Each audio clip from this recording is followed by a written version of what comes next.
Hey guys, War Machine 395 here with a video review of the high-grade Universal Century Jegan, a mass-productive mobile suit from Char's Counterattack for the most part.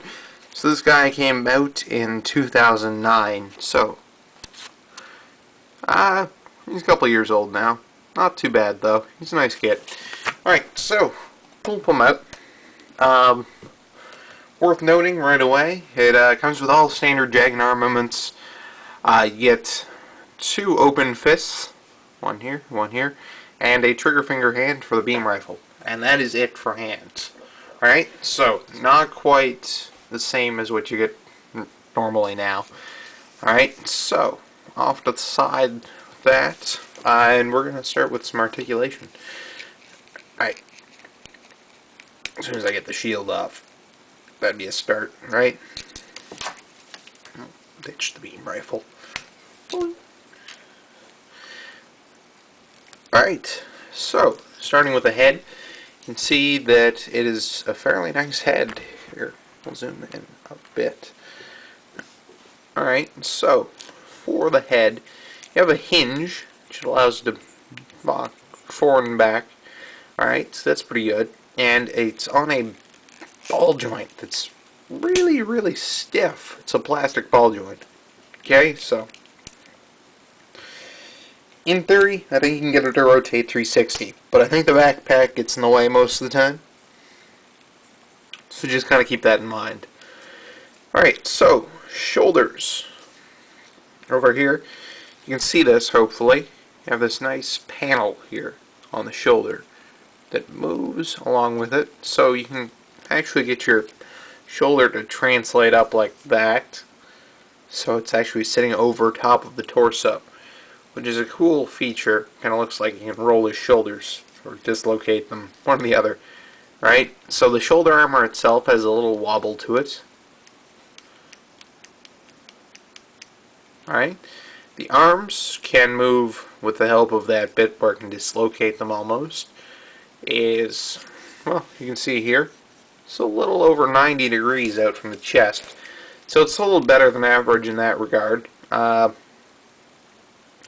so then you can bend the elbows a little better than 90. It's just a single joint, so you can't expect much better.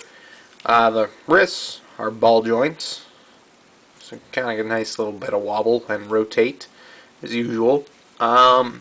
Then from there, we'll go take a look at the backpack. I'll separate it for a second. It's very stiff, whole thing. There we go. Alright, so you got your bunny ears, or balancing thrusters really. Those can bend forward and back. Just keep in mind they're a little bit more limited when they're attached to the chest. Alright, and this thruster is on a single peg, which goes into a polycap. So it has a little bit of wobble to it, as you can see hopefully. Anyway, so that's pretty simple. It's a nice backpack though. Going from there, your chest is on a single ball joint. Alright, so if you pull up on it a little, you can get a nice bit of wobble. Sorry, off camera. Alright, so if you pull up, you can get a nice bit of wobble. That's good.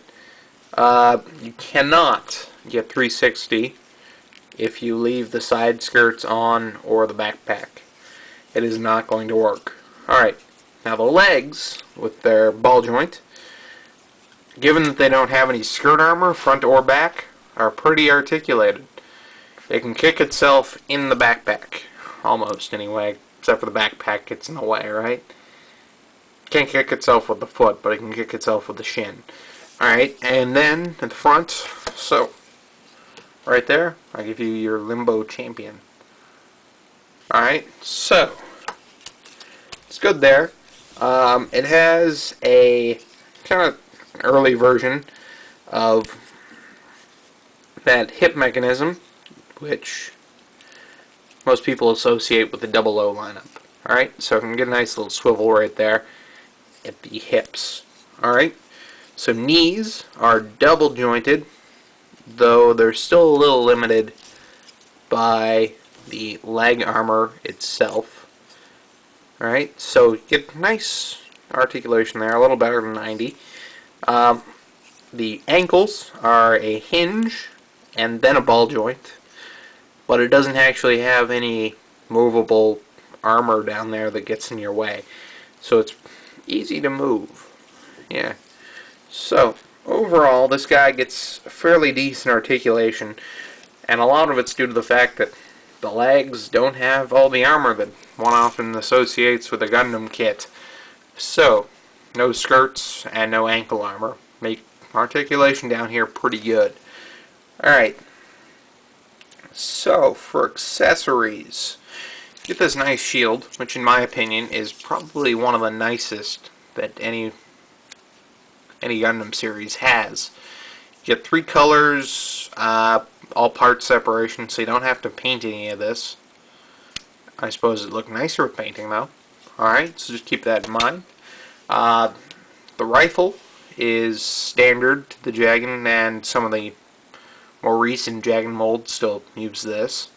Alright, it's 2 pieces sandwiched together and then a barrel that goes on the end. Right? You have a beam saber held in the side skirt over here. It's pretty nice. And 2 pink beams, 1 short, 1 long, but you still only have 1 handle. Alright, so on to size comparison. We'll move this guy back, and I suppose if you're interested, you can share one of his beams with the Gem 3. Alright, even though I think that came with beams too, I can't really remember at this point. And finally, we have the Zaku 2 right here. Finished snapping him a while ago, I guess.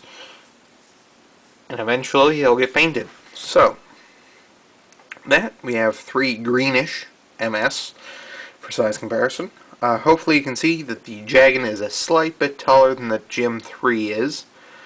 And both of them are a little taller than the Zaku. That's it, I think. Thanks for watching. Have a good one.